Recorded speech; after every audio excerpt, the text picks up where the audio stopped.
Hey everyone, welcome to ocean of economics. हम यहाँ पे डिस्कस कर रहे थे बैलेंस ऑफ पेमेंट के वो क्वेश्चंस जो पिछले ईयर्स में यूजीसी नेट एग्जाम्स में पूछे गए हैं।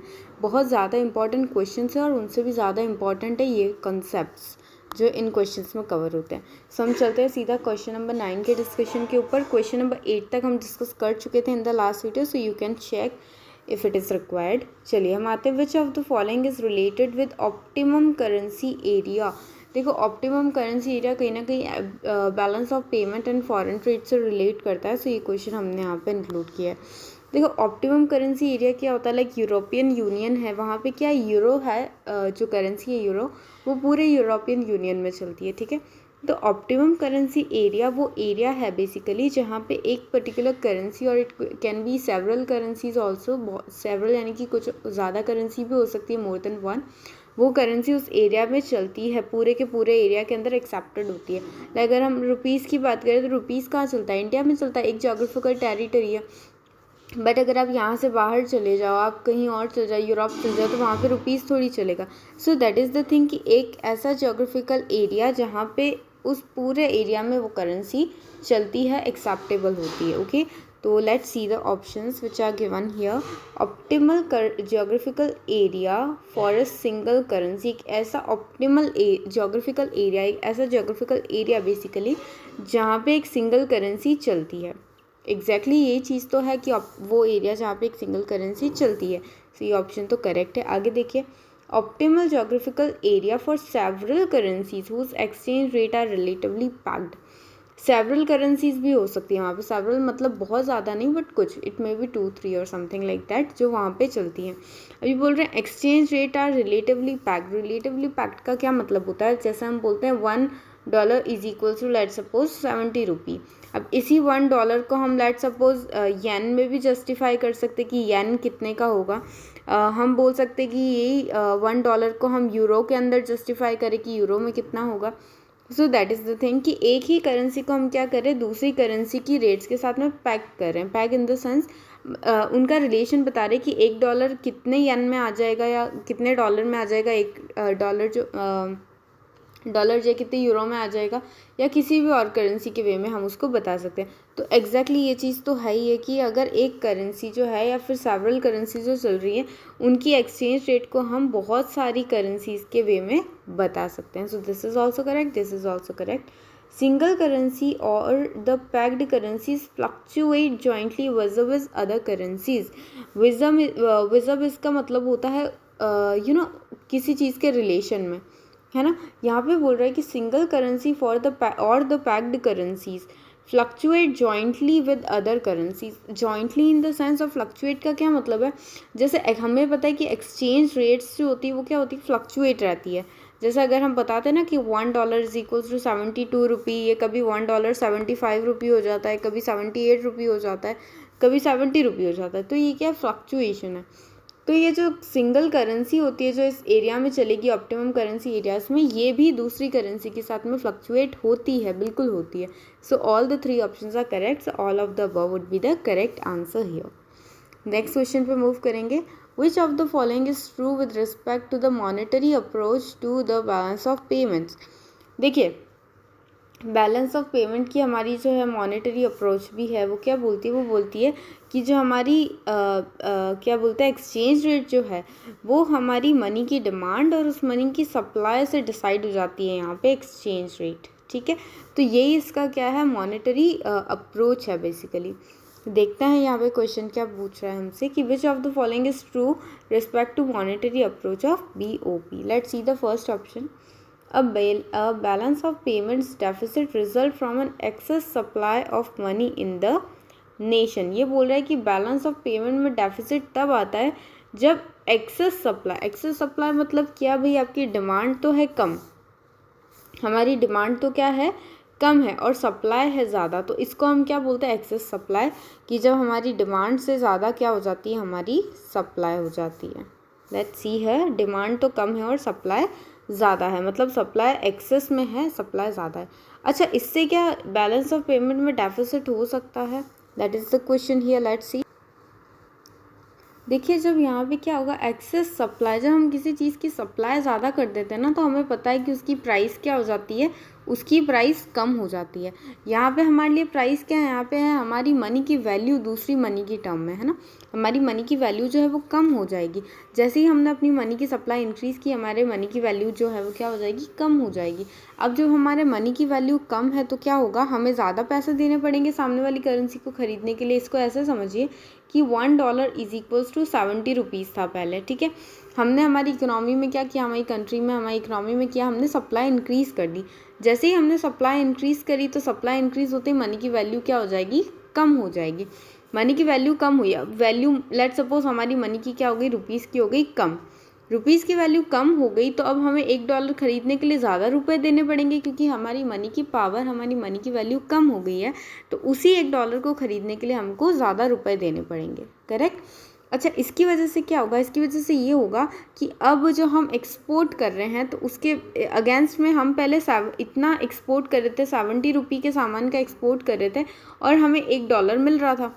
अब हमें ज़्यादा 80 रुपये का सामान एक्सपोर्ट करना पड़ेगा। मतलब अब हम एक्सपोर्ट तो क्या कर रहे हैं, ज़्यादा कर रहे हैं, तब भी हमें पेमेंट उतनी ही मिल रही है। तो इस केस में हमें तो बैलेंस ऑफ पेमेंट में डेफिसिट मिलेगा ना, कि हम सामान तो ज़्यादा एक्सपोर्ट करें बट हमें पैसा उतना ही मिल रहा है।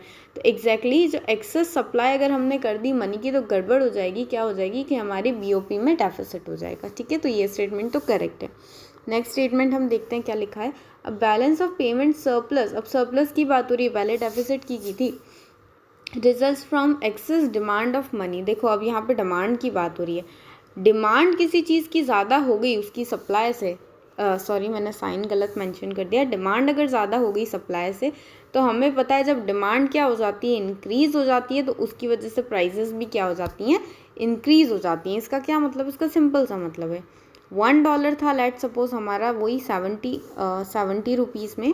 अब हमारी मनी की क्या हो गई, प्राइस इंक्रीज़ हो गई, मतलब हमारी मनी की वैल्यू जो है वो क्या हो गई, डिमांड इंक्रीज़ होने से जो वैल्यू थी वो क्या हो गई, इंक्रीज़ हो गई। अब हमारे रुपीज़ की वैल्यू अगर इंक्रीज़ हो गई है तो उसी $1 को ख़रीदने के लिए हमको कम रुपए देने पड़ेंगे, ठीक है। तो लेट सपोज हम देते हैं 60 रुपीज़, क्लियर। अब देखिए पहले हम 70 रुपीज़ जितना सामान एक्सपोर्ट कर रहे थे और हमें सिर्फ $1 मिल रहा था। अब हम सिर्फ 60 रुपये का सामान एक्सपोर्ट करेंगे और हमें $1 मिल जाएगा। मतलब as compare to the previous situation, पहले की सिचुएशन के कंपेयर में अब हम कम सामान एक्सपोर्ट कर रहे हैं और हमें पैसा उतना का उतना मिल रहा है। तो ये तो हमारे लिए अच्छी बात हो गई, हमें कम सामान एक्सपोर्ट करना पड़ रहा है। तो ये क्या है, ये हमारे लिए एक सरप्लस की सिचुएशन लेके आता है, बैलेंस ऑफ पेमेंट में सरप्लस की सिचुएशन लेके आता है, ठीक है। तो जब हमारे क्या होगा, हमारे बैलेंस ऑफ पेमेंट की में सरप्लस जो है वो आएगा हमारी एक्सेस डिमांड ऑफ मनी से, यानी हमारे मनी की डिमांड बढ़ी, हमारे मनी की वैल्यू भी बढ़ेगी उसके साथ। और जैसे वैल्यू बढ़ेगी तो हमें क्या है, हम एक्सपोर्ट तो कम कर रहे हैं और तो भी हमें मनी जो है ज़्यादा मिल रही है। तो इसकी वजह से क्या होगा, हमारी कंट्री में ज़्यादा पैसा आएगा, हमें बैलेंस ऑफ पेमेंट में क्या होगा, सरप्लस होगा। सो स्टेटमेंट ए और बी दोनों करेक्ट थे। आगे देखेंगे third statement, balance of payment disequilibrium are automatically corrected in the long run. देखो most of the time economics में जो डिसइक्विलिब्रियम्स हम देखते हैं वो लॉन्ग रन में ऑटोमेटिकली करेक्ट हो जाते हैं। एक्चुअली लॉन्ग रन में सिचुएशंस जो हैं वो ऑटोमेटिकली करेक्शन होती जाती है, क्योंकि हम शॉर्ट रन में जो स्टेप्स लेते हैं, शॉर्ट रन में लिए गए स्टेप्स की वजह से क्या होता है, लॉन्ग रन में चीज़ें जो है वो स्टेबल हो जाती है। तो उसी वे में हमारा बैलेंस ऑफ पेमेंट जो है वो भी लॉन्ग रन में क्या हो जाता है, उसका डिसइक्विलिब्रियम जो था वो भी करेक्ट हो जाता है, इक्विलिब्रियम हो जाता है, ठीक है। So all the statements are correct, this would be the correct answer. Next question देखेंगे, अकॉर्डिंग टू मॉनेटरी अप्रोच, अभी बताया था डिमांड और सप्लाई की जो अप्रोच होती है वो हमारी क्या है, monetary approach. A revaluation of Nations currency, revaluation क्या था याद कीजिए, रीवैल्यूएशन था हमारा कि हमारी कंट्री की जो करेंसी है, लेट सपोज अगर हम रुपीज़ की बात करें तो हमने रुपीज़ की वैल्यू जो है उसको इंक्रीज़ अगर कर दिया तो उसको हम बोलते हैं रीवैल्यूएशन, और इसी रुपीज़ की वैल्यू को अगर डिक्रीज़ कर दिया तो उसको क्या बोलते हैं, डीवैल्यूएशन, ठीक है। यहाँ पे रीवैल्यूएशन की बात हो रही है, एग्जांपल लेके समझेंगे। Let suppose $1 is equals to 70 rupees. अब हमारी करेंसी का क्या हो गया, रीवैल्यूएशन हो गया, ठीक है। रीवैल्यूएशन के केस में हमारी करेंसी की वैल्यू जो थी इंक्रीज़ हो गई। अब वैल्यू अगर इंक्रीज़ हो गई, हमारी मनी की पावर इंक्रीज़ हो गई, मतलब उसी $1 को ख़रीदने के लिए पहले जैसे हम 70 रुपीज़ देना पड़ रहा था, अब क्योंकि हमारी करेंसी की वैल्यू इंक्रीज़ हो गई है तो हमें कम रुपए देने पड़ेंगे। तो लेट्स सपोज हम 60 रुपीज़ देते हैं, ठीक है। तो ये क्या हुआ, ये हुआ रीवैल्यूएशन। अब आगे क्या बोलता है वो देखते हैं। Revaluation of the Nations of currency. अच्छा, इसके हिसाब से क्या ऑप्शन करेक्ट है, let's see. Increase in Nations demand for money, increase in nations supply for money, reduce in nations demand for money and reduces the nations supply of money। तो इसको देखिए, हम बताते हैं, हम यहाँ पे बात करते हैं कि जो हमारा रीवैल्यूएशन होता है उस केस में उसमें अगर देखिए ये वाली जो सिचुएशन आई है कि हमारी करेंसी की वैल्यू इंक्रीज़ हो गई, हमारी वैल्यू की हमारी करेंसी की जो वैल्यू थी वो बेटर हो गई है, अच्छी हो गई है, पावर इंक्रीज़ हो गई है हमारी करेंसी की, ठीक है। तो इस केस में उसकी सप्लाई पे कोई इफेक्ट नहीं आता है। सप्लाई कौन कर रही है, गवर्नमेंट कर रही है, आरबीआई कर रही है मनी की। बट रीवैल्यूएशन से सप्लाई पे एज सच कोई इफेक्ट नहीं आता है। तो सप्लाई वाला चीज़ तो हमारा क्या हो जाएगा, यहाँ पे ऑप्शन बिल्कुल ही गलत हो जाएगा। बात आती है डिमांड पे। डिमांड पे इसका इम्पैक्ट आता है, जो हमारे नेशंस में डिमांड होगी इस करेंसी की उसमें इम्पैक्ट आएगा। तो लेट्स सी द क्या इम्पैक्ट आएगा यहाँ पे। तो इम्पैक्ट ये आएगा, लेट्स इसी एग्जांपल को हम डिस्कस करते हैं कि भाई $1 जो था वो कितने का था, 70 रुपीज़ का था। मतलब $1 का सामान अगर हमें चाहिए, हमें मंगवाना है $1 का सामान, तो हमें 70 रुपये चाहिए होंगे। अब हमारी करेंसी की वैल्यू क्या हो गई, रीवैल्यूएट हो गई, रीवैल्यूएशन होगा उसका। तो इसकी वजह से $1 इज इक्वल्स टू 60 रुपीज़ हो गया। अब वही सामान जो पहले आप $1 का मंगा रहे थे, आपको 70 रुपये की रिक्वायरमेंट थी, अब $1 आप मंगवा रहे हो तो आपको सिर्फ 60 रुपीज़ की रिक्वायरमेंट है ना। तो मतलब मनी की डिमांड क्या हो गई, आपकी कम हो गई। पहले जहाँ पे आपको इस एग्जांपल में 70 रुपीज़ चाहिए थी, अब आपको 60 रुपीज़ चाहिए। तो डिमांड जो है वो क्या हो गई, डिक्लाइन हो गई, फॉल हो गई। सो ऑप्शन सी आपका करेक्ट आंसर बन जाएगा कि रीवैल्यूएशन जब होगा तो रिड्यूस हो जाएगी आपके नेशंस की डिमांड। अच्छा, एक क्वेश्चन है जो आपको कमेंट सेक्शन में आंसर आप मेंशन करोगे कि इसी केस में अगर रीवैल्यूएशन की जगह डीवैल्यूएशन होता, है ना, रीवैल्यूएशन की जगह क्या होता, अगर डीवैल्यूएशन होता तो आपकी डिमांड के ऊपर क्या इम्पैक्ट आता, ये आप कमेंट सेक्शन में मेंशन कीजिएगा। ओके, नेक्स्ट क्वेश्चन हम देखते हैं। India's current account deficit in balance of trade is mainly due to. Balance of trade का क्या मतलब है, बैलेंस ऑफ पेमेंट की बात नहीं हो रही है। बैलेंस ऑफ ट्रेड मतलब क्या, जो हमारी गुड्स होती हैं उनका जो एक्सचेंज होता है, एक्सपोर्ट होता है, इंपोर्ट होता है, उसकी यहाँ पे बात हो रही है कि उसमें जो हमारा डेफिसिट है, इंडिया में जो करंट अकाउंट का डेफिसिट है बैलेंस ऑफ ट्रेड में, ये क्यों है, इसका क्या रीज़न है। मेनली ड्यू टू मतलब इसका क्या रीज़न है। तो लेट्स सी, सबसे पहली चीज़ तो बहुत कॉमन है और जो सभी को पता है, भाई ऑयल और पेट्रोलियम के लिए हम इम्पोर्ट्स पे ही डिपेंडेंट रहते हैं ना हमारी कंट्री में, बिकॉज नहीं है तो हम इम्पोर्ट पे डिपेंडेंट रहते हैं। तो ये हम बहुत ज़्यादा हम क्या करते हैं, इम्पोर्ट करते हैं, इसलिए हमारा इम्पोर्ट जो है वो बहुत ज़्यादा हो जाता है। दूसरी चीज़ जो है वो है गोल्ड एंड सिल्वर। गोल्ड और सिल्वर हमारे यहाँ पे तो बहुत पॉपुलर है, ज्वेलरीज, तो उसका भी इम्पोर्ट काफ़ी ज़्यादा क्वांटिटी में करते हैं।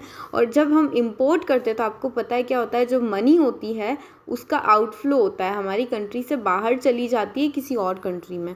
तो इसकी वजह से हमारे डेबिट जो है वो क्या हो जाते हैं, डेबिट मतलब हमारी कंट्री से पैसा बाहर चले जाना, वो बहुत ज़्यादा हो जाता है। और ये लीड कहाँ करता है, बैलेंस ऑफ ट्रेड डेफिसिट में, ठीक है। So option A and option B are the correct. Food grains हमारे यहाँ पे, आयरन एंड स्टील इंडस्ट्रीज हमारे यहाँ पे भी, बट मेनली ये दो जो है वो रीजंस है। So option would be C would be the correct answer, A first and second, ठीक है। नेक्स्ट क्वेश्चन पे मूव करेंगे। अ डेफिसिट और surplus in the India's balance of payments is measured by the net balance of. इस चीज़ को ध्यान से पढ़ना। यहाँ पे ना इन्होंने इंडिया सिर्फ कंफ्यूज करने के लिए दिया है, कंफ्यूज बहुत करते हैं हमें, पता नहीं क्यों, बट ठीक है, चलिए अच्छी बात है। तो ये जो है ये क्या कंफ्यूज किया है, देखो, अ डेफिसिट और surplus in the India's balance of payment is measured by the net balance of. India में डेफिसिट और सरप्लस किसका, बैलेंस ऑफ पेमेंट का कैसे मेजर करते हैं, किस किस को कंसीडर करते हैं, current account, capital account, SDR and the statistical discrepancy, ये पूरा ऑप्शन सी है, ठीक है, and all of the above. अब हमें पता है कि ऑप्शन ए करंट अकाउंट, बिल्कुल। बैलेंस ऑफ पेमेंट की बात करते हैं तो इसमें कितने अकाउंट्स होते हैं, मेजर 3 अकाउंट्स होते हैं। फर्स्ट क्या है, करंट अकाउंट, सेकंड है कैपिटल अकाउंट, और थर्ड हमारा क्या है, ऑफिशियल सेटलमेंट अकाउंट जो है दैट, और स्टेटिस्टिकल डिस्क्रिपेंसी यानी कि कुछ एरर्स एंड ओमिशंस होती हैं, तो उसके लिए अकाउंट को सेम सेटलमेंट कर देते हैं ना। कुछ डेटा जो है जो जिसकी भी गड़बड़ आती है, जो भी कम ज़्यादा होता है, उसके लिए एक जो डेटा रिक्वायरमेंट होता है उसको ऐड या डिडक्ट कर देते हैं। So that is statistical discrepancy. So सारी ही चीज़ों को ध्यान में रख के क्या होता है, डेफिसिट और सरप्लस देखा जाता है। ठीक है, so all of the above would be the correct answer. तो वो इंडिया हो या कोई भी कंट्री हो, सभी में ये सारी चीज़ें मोस्टली ध्यान रखी जाती है। ओके, नेक्स्ट क्वेश्चन हम देखते हैं यहाँ पे।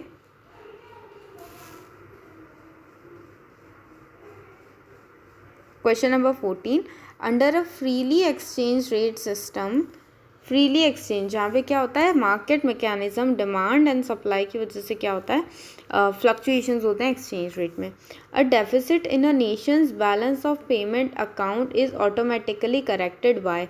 इस केस में जब मार्केट मैकेनिज्म पे डिपेंड है हमारी एक्सचेंज रेट, डेफिसिट है अगर हमारे बैलेंस ऑफ पेमेंट में हमारी कंट्री के, तो ये कैसे ऑटोमेटिकली करेक्ट होगा। सो लेट्स सी दैट कैसे होगा। देखो, अगर हम बात करें डेप्रीसिएशन ऑफ इट्स करेंसी, क्या ऑप्शन है हमारे, डेप्रीसिएशन यानी हमारी करेंसी की वैल्यू को कम कर देंगे हम, अप्रिसिएशन यानी हमारी करेंसी की वैल्यू को इंक्रीज कर देंगे, डोमेस्टिक इन्फ्लेशन, बिल्कुल इन्फ्लेशन यहाँ पर कोई रोल ऐसा प्ले नहीं करेगी, deflation and rise in national income, बिल्कुल नहीं, डिफ्लेशन और ये भी कोई रोल प्ले नहीं करेगा, क्योंकि यहाँ पे फ्रीली एक्सचेंज रेट की बात की गई है, तो डिमांड एंड सप्लाई की बात हो रही है, अप्रिसिएशन और डिप्रीसिएशन की बात हो रही है। ठीक है, अब देखिए यहाँ पे क्या होगा, अगर हमारी कंट्री में डेफिसिट है, डेफिसिट मतलब क्या है, डेबिट ज़्यादा है ना, डेबिट्स जो हैं वो ज़्यादा हैं हमारे पास में, और रिसीट्स जो हैं वो कम हैं। अब इसको कैसे ठीक करें, अगर हमारे करेंसी का क्या करते हैं, डेप्रीसिएशन हो जाए, हम तो नहीं कर सकते, हम डीवैल्यूएशन करते हैं ना,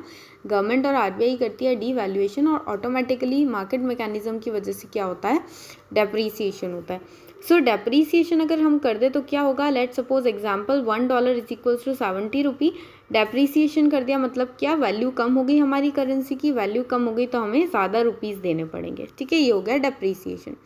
अच्छा, इसकी वजह से क्या होगा, इसकी वजह से ये होगा कि पहले जो हमारे फॉरेनर्स से $1 दे के 70 रुपी का सामान खरीद लेते थे, अब वही $1 दे के वो क्या करते हैं, 80 रुपी का सामान खरीद लेते हैं। तो उनके लिए तो ये क्या हो गया, बेनिफिशियल हो गया, है ना। पहले उनको $1 दे के कम सामान मिल रहा था, अब वो $1 दे के ज़्यादा सामान मिल रहा है उनको। ठीक है, तो उनके लिए तो क्या हो गया, ये अच्छी चीज़ हो गई, बहुत अच्छी चीज़ हो गई। तो वो क्या करेंगे, वो ये करेंगे कि वो अपने इम्पोर्ट्स जो है वो इंक्रीज़ कर देंगे, मतलब हमारे सामान की डिमांड वो क्या कर देंगे, बढ़ा देंगे। और इसलिए बढ़ा देंगे क्योंकि अब हमारे सामान उनके लिए क्या हो गए, चीप हो गए, सस्ते हो गए, तो वो उसकी डिमांड इंक्रीज़ कर देंगे। अब उन्होंने हमारा सामान ज़्यादा खरीदना स्टार्ट किया, इसका क्या मतलब है, हमारे एक्सपोर्ट्स जो हैं वो क्या हो गए, इंक्रीज़ हो गए, एक्सपोर्ट्स इंक्रीज़ हो गए। एक्सपोर्ट जैसे इंक्रीज़ होंगे तो हमारी कंट्री में पैसा जो है, हमारी कंट्री में मनी जो है वो क्या हो जाएगी, ज़्यादा आएगी अब, और इसकी वजह से हमारा जो डेफिसिट था बैलेंस ऑफ पेमेंट में वो क्या हो जाएगा, इस मनी इनफ्लो की वजह से, ये जो ज़्यादा पैसा हमारे पास आएगा, रिसीट्स ज़्यादा होंगी, उसकी वजह से ये डेफिसिट जो है वो क्या हो जाएगा, कम हो जाएगा या फिर करेक्ट हो जाएगा। सो ये ऑप्शन हमारा सही है। अप्रिसिएशन यहाँ पे वर्क नहीं करेगा, ठीक है, डेप्रीसिएशन वर्क करेगा यहाँ पे। नेक्स्ट क्वेश्चन पे मूव करते हैं। Market at which transaction will be सब consummated at some specific time in future is called.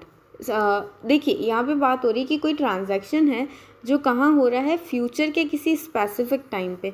यहाँ पे हमने बात की थी स्पॉट मार्केट की, तो स्पॉट मार्केट क्या होता है कि पर्टिकुलर पॉइंट ऑफ टाइम पे, करंट पॉइंट ऑफ टाइम पे जो हमें मार्केट होता है, अभी के अभी सेटलमेंट करना, और इसकी कंडीशन क्या थी, 2 बिजनेस डेज, है ना।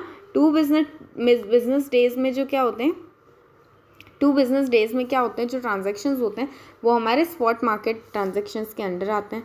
हम बात करें हमारे कैपिटल मार्केट की, तो कैपिटल मार्केट क्या होता है, ये जो शेयर्स, बॉन्ड्स, ये वाले जो मार्केट होते हैं ना, सिक्योरिटीज़ वाले, वो होते हैं कैपिटल मार्केट।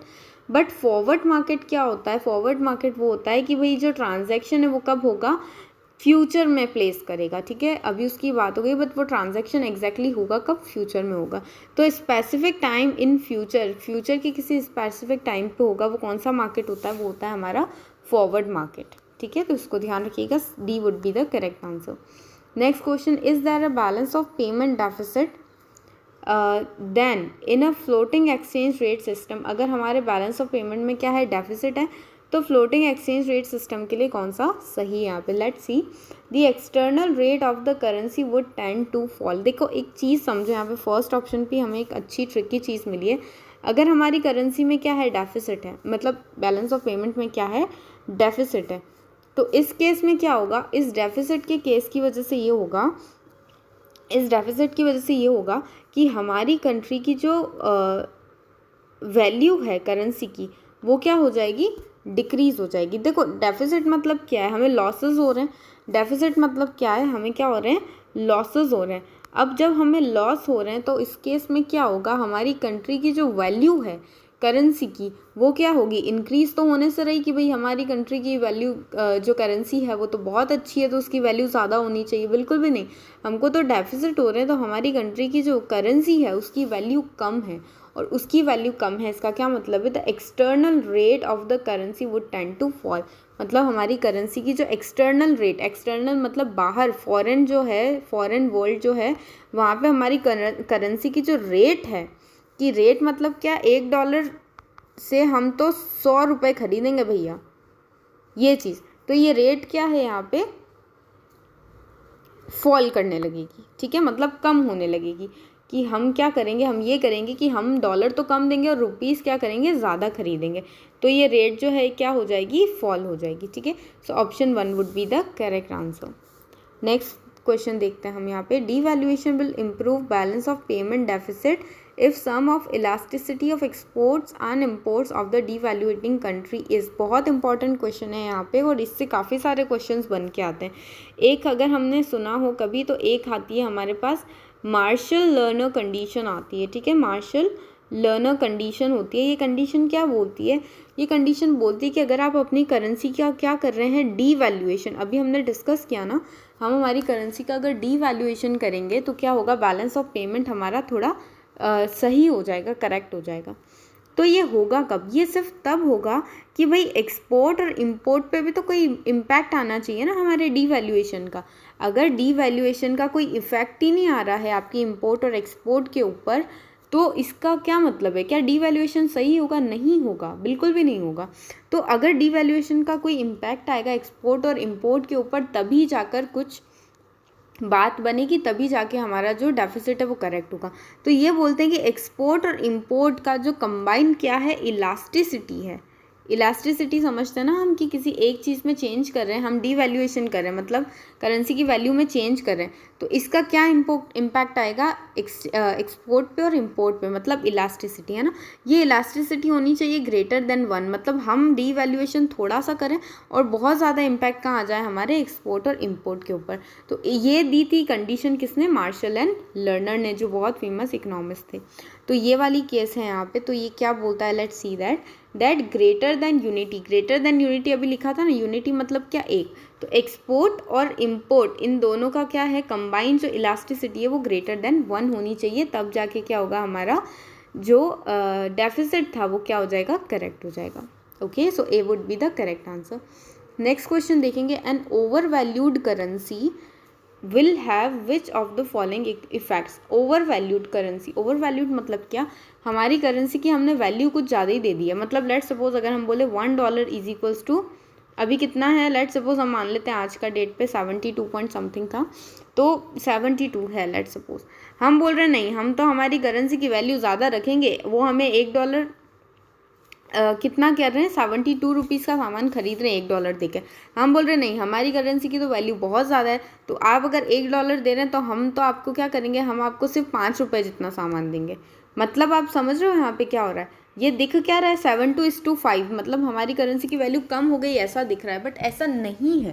ऐसी मिस्टेक कभी नहीं करनी है, पिछले वीडियो में भी डिस्कस किया था। इसका क्या मतलब है, सिंपल सा मतलब है कि $1 से आप पहले 72 रुपये का सामान खरीद रहे थे इंडिया आके, अब हमने बोला है हमारी करेंसी की वैल्यू तो ज़्यादा है, तो आप $1 लेके आओगे, हम आपको सिर्फ 5 रुपये जितना सामान देंगे, मतलब हमारी करेंसी की वैल्यू जो है वो इंक्रीज़ हो गई। अब देखिए यहाँ पे क्या होगा, अब ये होगा कि let's see the point here, make exports and imports equally costly, मतलब जो हम एक्सपोर्ट कर रहे हैं वो भी महंगा हो जाएगा और जो हम इम्पोर्ट कर रहे हैं वो भी महंगा हो जाएगा। देखो एक्सपोर्ट कर रहे हैं वो तो हमें समझ में आ रहा है क्यों महंगा हो रहा है। एक्सपोर्ट क्यों महंगा हो रहा है भाई, वो हमारे यहाँ से जो सामान खरीद रहे थे पहले $1 देके 70 रुपीज़ का खरीद रहे थे, अब $1 देके कितने का, सिर्फ 5 रुपये का सामान हम उनको दे रहे हैं। मतलब उनके लिए तो जो चीज़ें वो यहाँ से खरीद रहे हैं वो क्या हो गई, महंगी हो गई ना। और ये हमारे लिए क्या है, ये हमारे लिए एक्सपोर्ट है।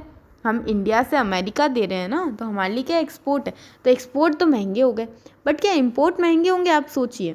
इम्पोर्ट मतलब क्या, हम बोल रहे हैं कि हम आपके यहाँ से सामान खरीदेंगे। पहले क्या हो रहा था, हम आपको 72 रुपये दे रहे थे और आप सिर्फ हमको $1 का सामान दे रहे थे। अब हम क्या कर रहे हैं, हम आपको दे रहे हैं सिर्फ 5 रुपये और आप हमें क्या कर रहे हो, $1 का सामान दे रहे हो। तो हमारे इम्पोर्ट्स एक्सपेंसिव हुए क्या, कॉस्टली हुए क्या। इम्पोर्ट्स तो क्या हो गए, चीप हो गए। पहले $1 का सामान खरीदने के लिए 72 रुपीज़ देना पड़ रहा था, अब सिर्फ 5 रुपये देना पड़ रहा है। तो इम्पोर्ट तो कॉस्टली नहीं हुए, इम्पोर्ट क्या हो गए, हमारे चीप हो गए, है ना।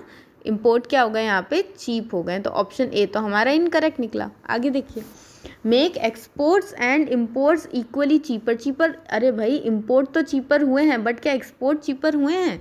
एक्सपोर्ट तो क्या हो गया, एक्सपेंसिव हो गया। एक्सपेंसिव कैसे हो गया कि वो $1 देके 72 रुपये का सामान खरीद रहे थे, अब वो क्या कर रहे हैं, वो हमने बोला है कि अब आप $1 दीजिए, हम आपको सिर्फ 5 रुपये का सामान दे देंगे। तो उनके लिए तो महंगा पड़ गया ना। तो ये एक्सपोर्ट्स तो क्या है, जो हम उनको दे रहे हैं, ये जो एक्सपोर्ट्स हैं ये क्या है, महंगे हो गए, कॉस्टली हो गए।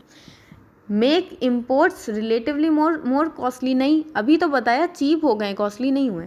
And the last option make import relatively cheaper. बिल्कुल ये बात आप सही कर रहे हैं कि इम्पोर्ट्स जो है वो क्या हो जाएंगे, हमारे लिए चीप हो जाएंगे। तो दो चीज़ें क्या देखी कि एक्सपोर्ट तो क्या हो जाएंगे, कॉस्टली हो जाएंगे, इम्पोर्ट क्या हो जाएंगे, चीपर हो जाएंगे। So option D would be the correct answer here. Next question देखते हैं। अभी तक अगर आपने चैनल सब्सक्राइब नहीं किया है देन आप प्लीज़ सब्सक्राइब कीजिए, बिकॉज आपको ऐसे ही वीडियोस जो हैं मिलने वाले हैं आपके UGC net exams and 11th 12th और जो भी कॉम्पिटिटिव एग्ज़ाम्स रहते हैं आपके पीजीटी असिस्टेंट प्रोफेसर, उन सभी के लिए बहुत बहुत हेल्पफुल रहते हैं। Next question, with reference to balance of payment which of the following constitutes the current account. Current account में क्या क्या चीज़ आती है, देखिए बैलेंस ऑफ ट्रेड, बिल्कुल बैलेंस ऑफ ट्रेड तो सबसे पहले आता है। करंट अकाउंट याद है ना आपको, क्या क्या आती है उसमें आता है, एक तो गुड्स का जो एक्सचेंज है दैट, जिसको बैलेंस ऑफ ट्रेड बोल रहे हैं। फिर एक हमारा जो सर्विसेज होती हैं, है ना, जिसको हम क्या बोलते हैं, इनविजिबल्स, है ना, सर्विसेज आती हैं। और एक आती है हमारी रेमिटेंसेस या फिर अदर ट्रांसफर्स भी इनको बोलते हैं, मतलब कि जो ट्रांसफर्स किए हुए एक एरिया से, मतलब रेस्ट ऑफ द वर्ल्ड से हमारी कंट्री में, तो वो सारी चीज़ें आती है। रेमिटेंसेस लिख रही थी, I have written here, transfers भी आप इनको लिख सकते हैं, ठीक है। तो ये सारी चीज़ आती है। अब let's see balance of trade, बिल्कुल ये करंट अकाउंट का पार्ट होता है। फर्स्ट ऑप्शन आपका करेक्ट बन जाएगा। फॉरेन असेट्स, नहीं, फॉरेन असेट्स जो हैं, असेट्स हमारा इसका पार्ट नहीं बनती। असेट्स में अगर हम शेयर्स की बात करें, बॉन्ड्स की बात करें, डिबेंचर्स, इन सब चीज़ों की सिक्योरिटीज़ की बात करें, तो ये कैपिटल अकाउंट का पार्ट होती है, ना कि करंट अकाउंट का। अच्छा, SDR जो है वो किसका पार्ट होता है, SDR हमारा पार्ट होता है ऑफिशियल अकाउंट का, ओके। SDR जो है वो किसका पार्ट है, ऑफिशियल अकाउंट का पार्ट है। और ट्रेड ऑफ इनविजिबल्स, बिल्कुल ये करंट अकाउंट के अंडर आता है। सो ऑप्शन 1 भी करेक्ट है, ऑप्शन डी भी 4 जो है वो भी करेक्ट है। सो हमारा करेक्ट आंसर बन जाएगा ऑप्शन नंबर 3, मतलब option 1 and 4, balance of trade and balance of invisibles, ये दोनों क्या है, करेक्ट है और करंट अकाउंट के अंडर आते हैं। Last question of this video, which among the following is included in the capital account of the balance of payment. Capital account में क्या होता है, अभी देखिए, फॉरेन लोन्स, बिल्कुल लोन्स जो हैं, जो लोन्स हैं वो कहाँ आते हैं, वो कैपिटल अकाउंट के अंदर आते हैं, करंट अकाउंट में नहीं आते। फॉरेन डायरेक्ट इन्वेस्टमेंट, जो भी इन्वेस्टमेंट से रिलेटेड चीज़ें हैं, शेयर से रिलेटेड चीज़ें हैं, लोन से रिलेटेड चीज़ें, वो भी कहाँ आती है, कैपिटल अकाउंट के अंडर आती है। प्राइवेट रेमिटेंसेस, रेमिटेंसेस क्या होती है, ट्रांसफ़र पेमेंट्स एक हैंड से दूसरे हैंड पे देना, और ये रेमिटेंसेस जो है वो करंट अकाउंट का पार्ट होती है, ना कि कैपिटल अकाउंट का। सो ऑप्शन 1 और ये दोनों करेक्ट थे। Let's see option 1 and 2 correct, option 4 would be the correct answer. Thank you so much for watching question of economics, keep watching.